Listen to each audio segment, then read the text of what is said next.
YouTube, hello. Right, I'm going to do something a little bit different today.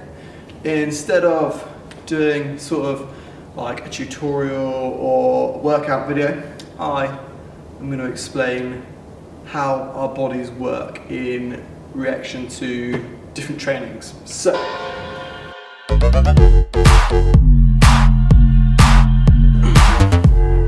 at the top, training.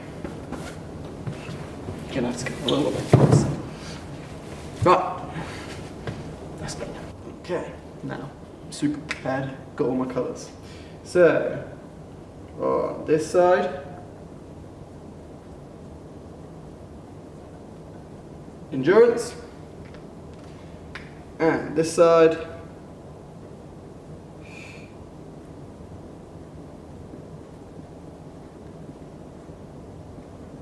resistance.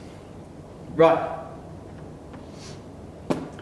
So, endurance resistance. When we train endurance, when we go for a run, when we do interval training, high intensity training, things like that, we release an enzyme called AMP kinase. This gets released when your cells go into like metabolic shock. They're really depleted of glycogen and they have to shut everything down that's really expensive. Now, one thing that is really expensive in the cells is protein synthesis. And protein synthesis, that's where you build your muscles, that's where you get bigger. But protein synthesis is like catalyzed by an enzyme called mTORC1. Now, because this protein synthesizing is such an expensive process, when we have AMP kinase, when we've gone for our resistance training, this enzyme then turns off mTORC. So, because our cells are trying to replenish the glycogen, replenish everything, they can't have that protein synthesizing going on, so it's turning off your mTORC. And that, as I said, is your enzyme that is responsible for protein synthesizing, building up your muscles. And that, your mTORC gets turned on once you've done your resistance session, when you've done your weight session, hypertrophy, strength, power, blah, blah, blah. Now, you might be wondering what relevance this has to training. So, I get people coming up to me in the gym all the time and they say, Chris, I've been training so hard, I've been training for this competition, I've got it in so many weeks, or I'm trying to look bigger for the summer, whatever, or trying to look, get leaner. And they say, oh yeah, I'm smashing my cardio, I'm smashing my weight session, I'm going so heavy, I'm lifting like as much as I can, but I'm just not seeing the progress. I'm not building any muscle, I'm not getting stronger, I'm not getting bigger. And so then I ask them when they do their cardio, if they do it just before their weight session, if they do it on different days of their weight session, in the morning, afternoon, split it in half. And they always say, oh, I do it like at the end of my weight session, or I do it, just like as a warm-up to my weight session. And then this is where this comes in, because if you've released your AMP kinase, then you can't have protein synthesis. You can't build your muscles. And this is why this is so important. Yeah, you're going to be able to have like a little bit of protein synthesizing, but it's not going to be maximally effective. It's not going to be maximally turned on because of this.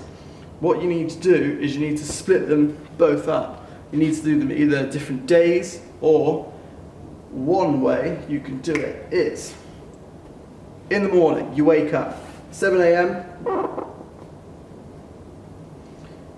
7 a.m. You go for your run. You go for your interval training, whatever. Then you go home. You go home, you eat. lots of carbs. We want to replenish that glycogen, replenish it in your muscles.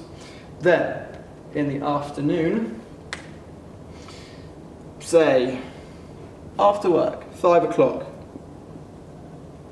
we go and do our resistance training session. Before that, we would have got a little bit of protein on board to get ready for that session, get ready to build the muscles.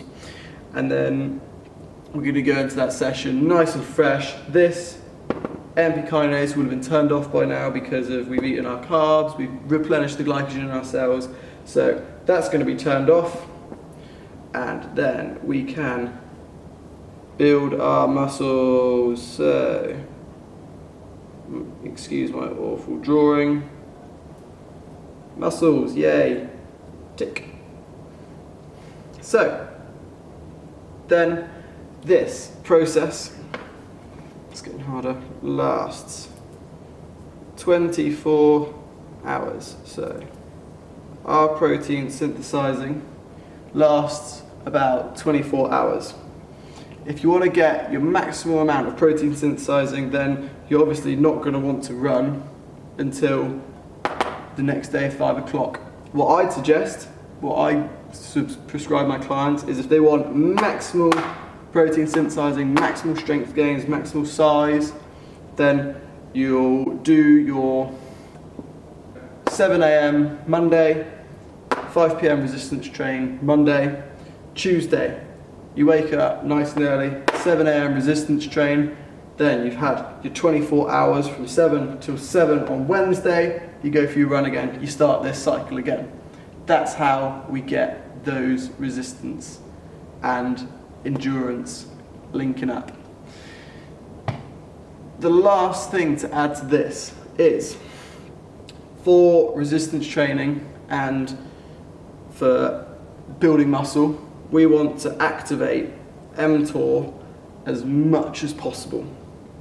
This only happens when we have, when we resistance trained, when AMP kinase is turned off, and when we have had 2.5, so 2.5 to 3 grams of leucine. Now, leucine is one of your essential amino acids, and this is probably your most essential one for resistance training. You'll find leucine in chicken, eggs, meat, milk, like whey. The only thing that it lacks in is pork. You'd have to eat about 1 kilo of pork to get the same amount of leucine as you would for about a chicken breast. So that's the way it weighs up. If you're willing to eat that amount of pork, go for it, but most people aren't. But yeah, so this is the way our body works. Can't be changed, but there's ways to get both of these working together and to be able to maximally and most efficiently build mass, build strength, and endurance train. So, that's it, guys. Any questions? Comment. Please